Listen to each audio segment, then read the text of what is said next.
I think I first seen like Chuck Liddell with like the blue shorts with the ice flames on. So Just KO me.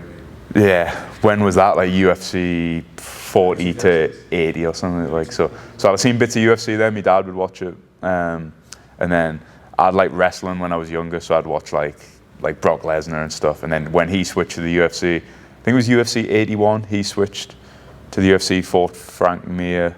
Or did he fight once before that? Maybe once before that. First fight, wasn't he? He got knee barred. Yeah, was that the first fight? Yeah. Then did he fight Heath Herring after that? Or Heath Herring. yeah. And he might have rematched me. UFC 100 was when he rematched me. So watch UFC 81. That was like maybe watch the card then. So like I'd seen Chuck's fights. Watch like just Chuck. Then when Brock fought, I watched that, and that kind of got us a bit more interested. Then UFC 100 was like the full card I watched all the way through because that was like a big rematch and stuff. And then like George St. Pierre fought Thiago Alves, and I remember that. That was the first time I'd seen like proper like I don't know, he was like good on the feet, and then he was taking them down. Yeah, and I was like, what the hell? Like, because some people would find that boring how he's holding them down and stuff, but straight away I was just like, that was unreal how he was just like taking them down and controlling them. And it was like 5 rounds, so it'd probably be like a classic boring GSP fight, but I like loved it, to be fair, and watched it like a bunch back. And then so I started watching the UFC from then, and then I would just speak to my friends in school, and like one of my friends was into it, and his brother would train.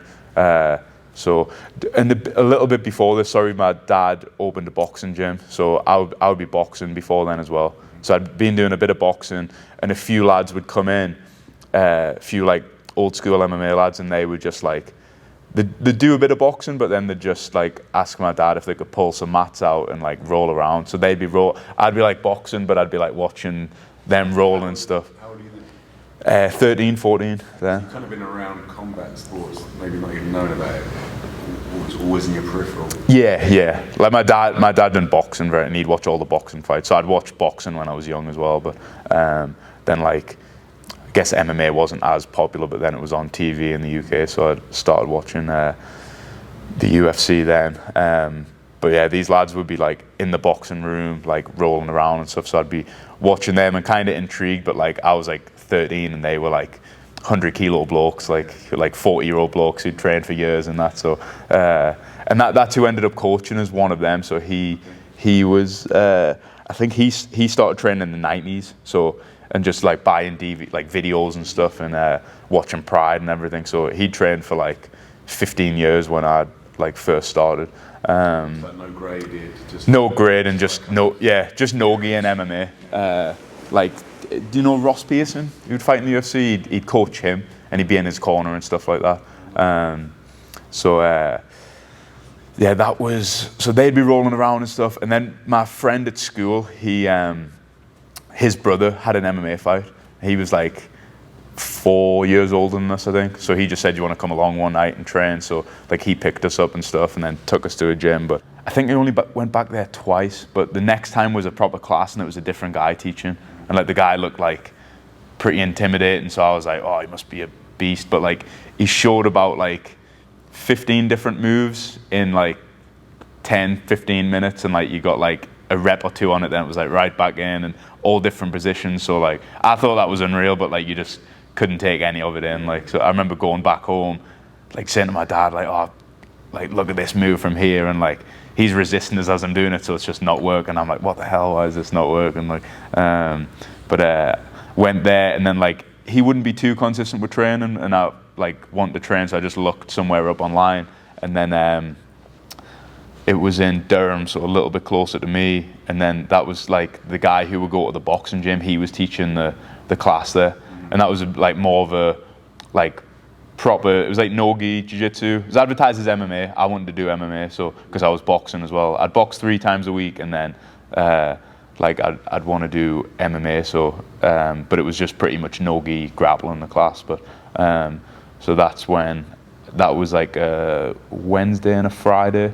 And then there was an open mat on a Sunday, so I just started going to that gym like 3 times a week. So I would like be grappling then 3 times. Yeah, everyone just always felt like really strong, but I'd just be probably fighting them with strength and losing pretty much. But you start seeing like a point where I remember seeing a point where like some guy who'd destroy you, then you start doing a little bit better against him, or the first time you tap him or whatever, and then I guess it's just through consistency on the mat and learning a couple moves that you start pulling them off. But yeah, I'd started training there. Like a different coach took over, and like I really liked him teaching, and like he was like one of the best guys in the area for grappling at the time. He'd grappled a long time, but he was pretty young as well. So I really enjoyed training with him. Then he moved away to Singapore, and he started like fighting in 1FC when that started, and he got a job out there training and teaching full time. So then like there was another coach in, and then the guy who had originally teach the class, he started like just training in my village, like where I do boxing. So like they started renting the room on like opposite days, and there was another room. So we just went like, all my training was then like 5 minutes walk from my house. So I could box 3 times a week, and then I'd have open mat at the other gym I used to go to, and then like I could grapple every day in the like where I'd be doing boxing as well. So I just pretty much started training there full time.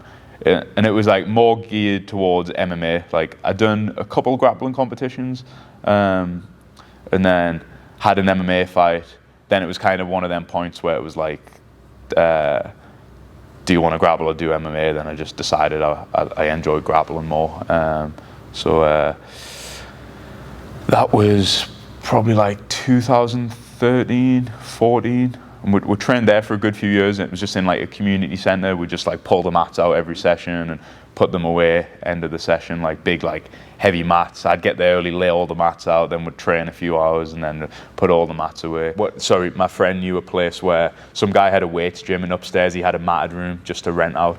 So I went and seen that place, and then that guy just wanted like half the money that came in, so we just went 50-50. So that's kind of when I started teaching classes, because it was like a really big mat space, like bigger than this in here, and like had a cage and a boxing ring and some bags and stuff, and then weights downstairs. So we started training there. But then that's when I kind of thought, because I never really planned on teaching too much, but then I was like, oh well, people are paying to, because the old place in the community center, we'd just like chip in a couple quid each and would rent the room, and we would just roll, like no one would really teach or anything. And then when we went to the new place, I was like, oh well, people are paying like, what, I put a set price for like £5 a session, and then I'm like, oh, people are paying for this, so like I'd be the one who showed up every day, so I'm like, I may as well like teach a couple techniques, and then we'll run it like a class format. So that's kind of how the teaching started. And then we got kicked out of that place like after 6 months. But that one's like a long story. And then that's when East Jiu Jitsu started, like start of 2015.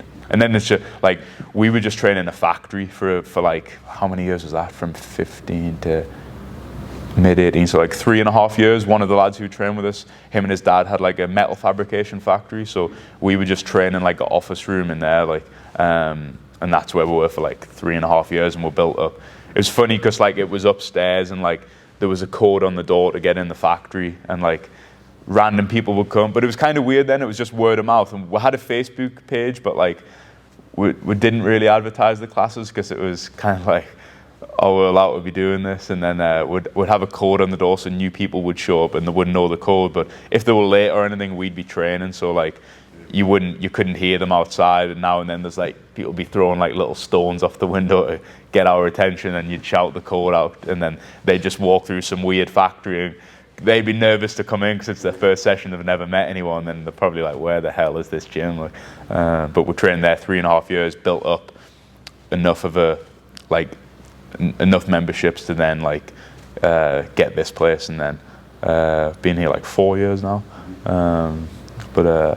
Yeah, that's pretty much the story in short. I think 2015 we started East Jiu Jitsu, and it was like the 3 main people who would train were blue belts, including me. So there was 3 blue belts, and then would have a couple lads we knew who were purple belts. So Jamie Quayle was a purple belt, who's a black belt now. Like, so he was purple, then there'd be 3 blue belts, and then we'd have a couple purple belts visit. So sometimes like if there was 2 or 3 purple belts on the mat, it was like, oh shit, like there's 3 purples on the mat tonight, and there might be 5 blue belts. Like, so that was unreal at the time. And then now it's like there's probably 10 purple belts in the gym every day, a few browns, a couple of blacks, but like 2 or 3 years, it's going to be like 5, 6, 7 black belts, like 10 brown belts, bunch more purple. So yeah, it happens pretty fastly. But I guess that's it. When there's just that much knowledge and training time in the room, people starting, they're going to get better way faster. Like 2011 was my first competition, and then it was like kind of 1 or 2 here or there for like 2011, 2012, and then from 2013, that's when I was just like, I may as well try and compete every month. And then I've had a couple spells where I haven't competed for like 4 months or something, but like pretty much since then I've done 1 every single month, if not 2 or 3, since 2013. Yeah. 10 years. Yeah. So you've competed every month for the last. Pretty much. Sometimes it's been like COVID. I think I had a 6-month gap. But and then usually the summer's a bit quiet. Maybe I have like 2 months off in the summer, but most months I'd be trying to get 2 or 3 tournaments in. Is there a reason you compete that frequently? Do you feel like you need it?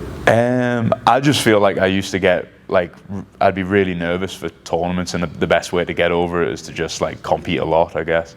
So that was the main reason. Like I never really used to like it, to be fair. Like when I first started, but I knew it's good to do, and like if you want to make a name, you kind of have to compete. So I would just force myself to do it pretty much then. So you were like, had aspirations to be known in the scene? Yeah, just because I don't want a normal job. None of us do.